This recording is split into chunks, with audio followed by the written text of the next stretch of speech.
The Los Angeles Lakers offense is a disaster, shooting 22% from three and currently sitting as the worst offense in the NBA by a mile. Describing their offense as dysfunctional is actually giving them a compliment. A combination of incredibly poor shot selection with awful threes in transition, horrible decision making when they decide to drive that leads to live ball turnovers or stopping any clear advantage, combined with some of the worst execution I have seen from an NBA team in a long time. Players don't know the plays or don't know where to be when running a set, especially in after timeout situation. It just leads to a horrendous offensive performance. When building a team around LeBron James, the two main blueprints have been an athletic, disruptive defensive team like the Miami Heat teams, or a high IQ team filled with shooters and good decision makers like the Cleveland Cavaliers teams. The Lakers even had a championship roster until they traded all away for Russell Westbrook, and as currently constructed, a top 5 NBA defense, thanks Anthony Davis, that is turning teams over 17% of the time, but the problem is ranking third in forcing turnovers means nothing if you can't convert. The Lakers rank 30th in transition offense.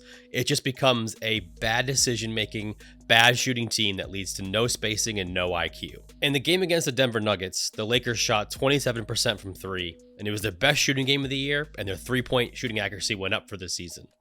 I think we can all agree it won't be this bad, but it's hard to be encouraged if Pat Beverley is the best shooting Laker on your team.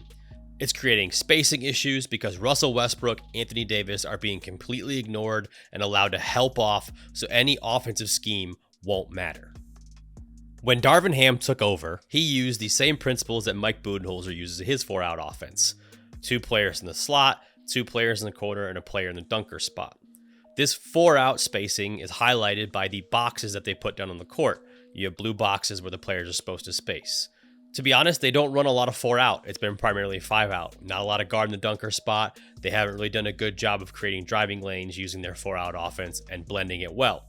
They have at times obviously had a backdoor cut or a player cut and sit in the dunker spot, but for the most part, it usually just goes right into 5-out because that player leaves the dunker spot and doesn't sit there and be patient enough to execute the 4-out spacing and be available for drop-off passes. They have been a little bit better in 5-out offense, with straight line drives being more open and a little bit more freedom to attack the rim. As you can see Walker here in early offense, get downhill and finish the layup. But for the most part, the 5-out spacing hasn't been as effective as you'd think, because we can see here the Clippers are just going to clog the lane when LeBron has an ISO, not allowing him any clear driving lanes, ends up in a tough contested shot. Whether they run 4-out or 5-out, it doesn't matter. Some of their spacing concepts and ideas don't make any sense. Look at the spacing here. When Pat Bev drives after attacking the closeout, what's he supposed to do? Where's he supposed to go? Who's he supposed to pass it to? Nobody's open, nobody's available, nobody's spaced the floor. You can usually take a snapshot of the Lakers offense and see players lined up on defense and help almost like a 2-3 zone or zoned up ready to clog the lane. And that's part of the issue. When they drive, the lane's always clogged. So when you try to go and attack one-on-one, even if you get there, the lane will be clogged. Here we can see 4 Portland Trailblazers, almost 5 in the lane on this drive here. So when they drive into space, Dame is just there to take the charge. The best action the Lakers have, Anthony Davis and LeBron James pick and roll. Here is switched, so Anthony Davis might be able to roll into the post. You can see the post is fronted. Powell is on the weak side, just standing under the rim. Kawhi is zoned up on the weak side, leads to a poor pass and a Kawhi steal. When I say defenders are sagging off of Anthony Davis and Russell Westbrook, it's probably an understatement because they're just completely ignoring them. Nurkic just ignored Anthony Davis and stood in the lane, didn't even bother faking a closeout. They can sag off of Russell Westbrook, Lonnie Walker, and just sit in gaps, so when LeBron looks to drive, there's nowhere to go. Here you can see Wiggins sagged off of Russell Westbrook, so there's no post-entry pass, and then when he tries to drive, he's able to block the shot. Part of the issue is teams are scheming for this. So you see they'll put a wing on Anthony Davis and the big on Russell Westbrook. So Nurkic here just sags off and is able to switch or tag Anthony Davis in the lane, leaving Russ wide open. Another example of that here with Jeremy Grant being able to switch onto LeBron. So they keep the same matchup on LeBron with a good wing defender. And Nurkic just basically camps out, waiting for the shot to go up or waiting to help. The Clippers did this by having Kawhi guard Anthony Davis and Zubac guard Russell Westbrook. So if they run a ball screen action, now you have Kawhi on Russ, and then you have a big matchup on Anthony Davis. So they keep the same exact matchups intact. No real advantage for the Lakers to have. Having a big guard Russell Westbrook, in this example you can see Zubac is guarding, in air quotes, Russell Westbrook. He just sags off and waits in the lane, almost like a 2-3 zone, playing free safety, waiting on drives, contesting any shots that'll come his way. Another hope is to bait Westbrook into taking threes, and he falls for that bait quite a bit, as you can see here, just walking up and taking a bad three. Horrible offense. And when Russ doesn't have the same explosion he had before, he attacks the big. He's not able to create space and separation. That leads to bad offense, just ends up in a turnover.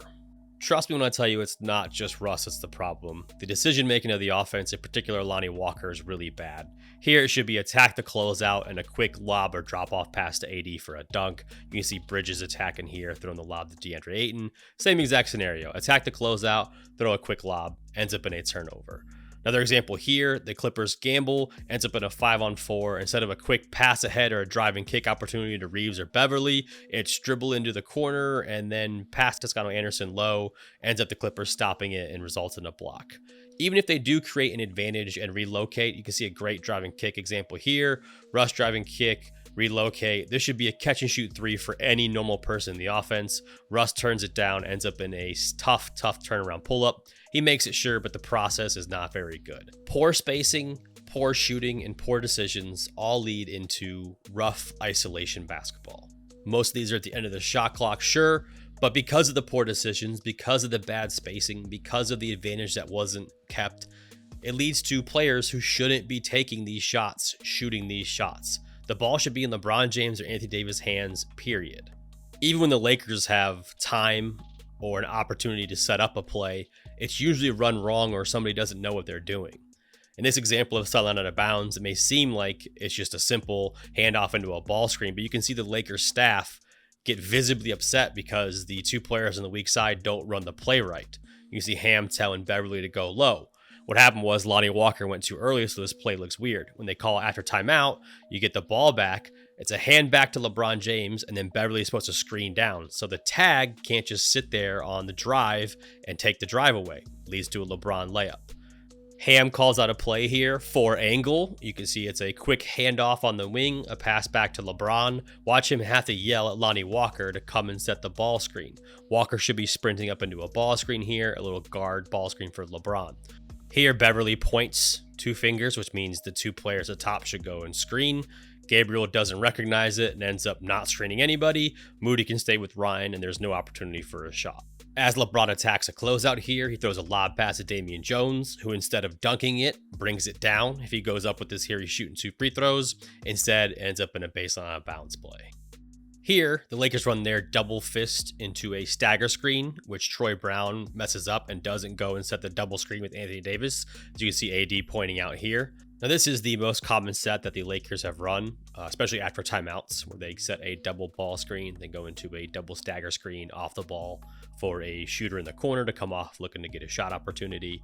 So Troy Brown Jr. actually ran this play earlier in the Nuggets game correctly. Double ball screen into a double stagger screen. Lonnie Walker gets a layup here. So he ran it incorrectly here in the fourth quarter.